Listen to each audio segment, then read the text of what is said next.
देवी, तुम्हारे मन में कोई प्रश्न उठ रहा है, निसंकोच पूछो।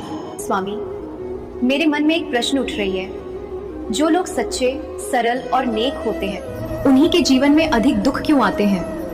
क्या अच्छाई ही उनके लिए परीक्षा बन जाती है? देवी, दुख दंड नहीं होता। दुख आत्मा की शक्ति को जगाने वाला साधन होता है।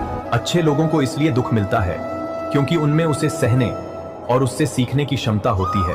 पर स्वामी, कभी कभी तो लगता है कि जो छल करते हैं वे सुखी दिखाई देते हैं और जो सच्चे हैं वे संघर्ष में घिरे रहते हैं। देवी, क्षणिक सुख और स्थायी शांति में अंतर होता है। जो छल करता है वो बाहर से हंसता है पर भीतर से भय में जीता है, और जो सच्चा है वो भले संघर्ष करे पर उसकी आत्मा शांत रहती है। तो क्या दुख सज्जनों की उन्नति का मार्ग है प्रभु? हाँ पार्वती, सोना